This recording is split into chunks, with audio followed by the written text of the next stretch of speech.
yung program ninyo is the most talked about show in the country today. Kasi araw-araw, ang dami naming naririnig na good news, bad news, rumors, fake news. So ibig sabihin, lahat talaga is everyone so interested sa inyo. Kanina, na-touch na ni Jong partly yung parang gusto kong marinig about the haters na binabato sa inyo. You also talked about si Jackie, medyo nagpa-punchline na ng mga binabato sa kanya. Si Vice, may sinabi na, oh, eto na nga. May mga, I'm sure you guys know what people are talking about. So, ang gusto kong marinig from Vice and Bong is ano yung reaction nyo? Kasi may mga theory pa na sinasabi na there's a demolition job against Showtime. Parang may ganun pa. So, sa dami ng mga lumalabas na intriga at balita tungkol sa inyo, ano lang yung gusto nyo sabihin? Vice and Bong. Well, there really was and there really is a demolition job against Showtime. Pero syempre, hindi naman natin sabihin kung nino nagagaling yun. Pero, yung ginagawa sa social media, demolition job yun. Diba? Ng mga, tag dito? Ang tawag yun sa mga... sa mga trolls. Demolition job yun eh. Diba? Meron silang masamang intensyon at balak. Sa demolition job yun. Kanina, before going to this press conference, we went to a Thanksgiving Mass. At sabi ko, sarap-sarap naman itong moment nito. Ang ganda nung sinabi ni Father. Bago pa nagkaroon ng era ng social media, nung panahon pa lang nila Jesus, laganap na ang fake news. Yun yung OG fake news. Napakaraming peddlers ng fake news. Bakit? Kasi si Jesus ay umabot sa napakalala ng kasikatan niya. Hindi na makontrol at maagapan ng mga hindi siya gusto ang kasikatan na tinatamasa niya. At ang impluensya niya sa maraming tao. At yung kapangyarihan niya sa maraming tao. Kaya, kailangan magpalaganap ng mga masasamang, ng mga mali at masasamang balita para masira ang kanyang popularidad at kapangyarihan at para mabasag ang magandang pagkakakilala sa kanya. Yun ang ginagawa. So, noong mga panahon na naggagamot siya ng mga may sakit, sinasabing demonyo siya. Noong mga panahon na nagpapatanggal siya ng mga masasamang espiritu, sinasabi, kaya niya natatanggal yung masamang espiritu kasi demonyo si Jesus. So, kinakailangang mabasag ang magandang paningin sa kanya ng tao at ang popularidad kasi kapangyarihan niya yun. Kailangan mabasag yun dahil may ibang tao na gustong makuha ang kapangyarihan na yun. Ganon din ang patuloy na nangyayari ngayon. Hindi lang sa amin. Diba? Maraming demolition jobs laban sa napakaraming tao. Bakit? Kasi maaaring kami ay merong kakayahan, kami ay nasa isang posisyon na gustong maranasan at makuha din ng iba. At para makuha nila yun, kailangan nilang subukan yung ganong ruta. Diba? Ganong ruta. Kailangan natin gumawa ng mga ganong paraan. Baka sakaling mabasag natin at makuha natin kung anong meron sa kanila. So, anyway, again, as I said earlier, we just have to deal with it and we just have to keep on going. Diba?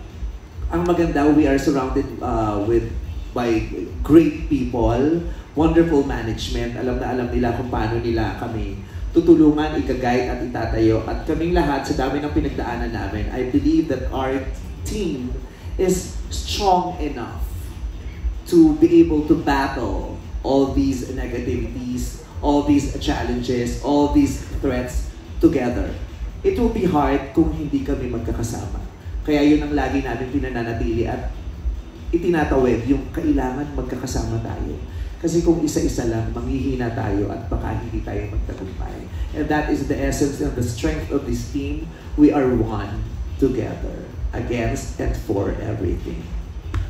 Dagdag ko lang sa sinabi ni Vice. Wala naman talagang perfecto eh, di ba? May mga pagkakamali. Sa dami mong ginawang tama, isang pagkakamali na nagawa ko, ang maalala ng tao, yung isang pagkakamali yun.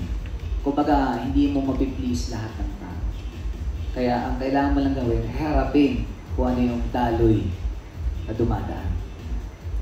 Alright. Tsaka marami yung pinapalampas namin kasi hindi talaga nila alam kung ano nangyayari.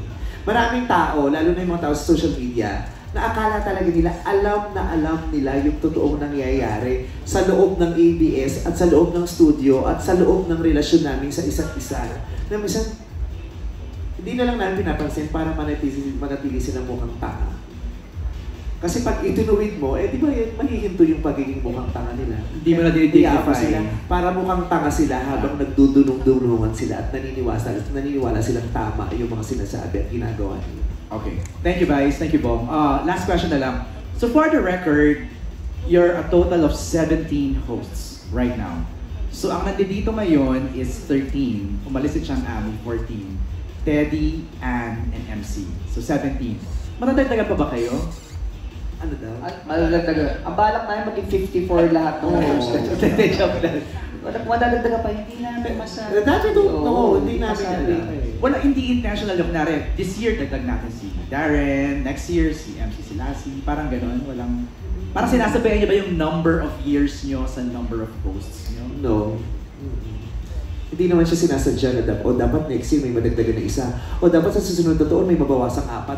Right. Yung ganun. Pero wala akong nakikitang masama. Kung lumaki ang pamilyang ito, diba? Ang mahirap, kahit sa ang pamilya naman diba?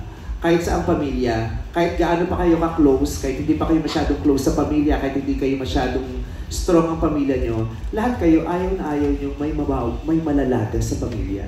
May pamilya bang matutuwa pag naman may namatay at nalaga sa pamilya nila? Di ba wala? Kaya nagtataka ako sa mga taong nababasa ko sa social media.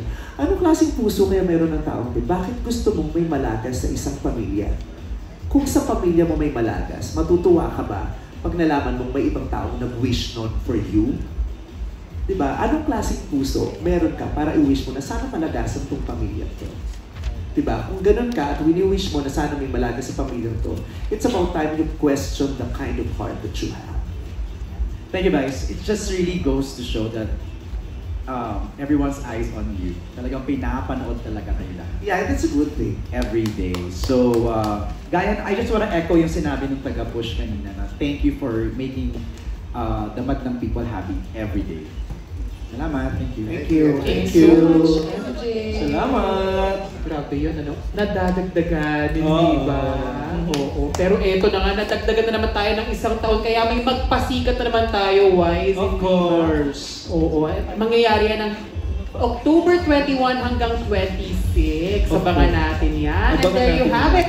Madlang onliners at madlang people dyan. Maraming salamat po sa pagdating at pagtangkilik ng ating 15th anniversary. Siyempre, huwag muna kayong aalis dahil mayroon po tayong oras para sa ating promo spills.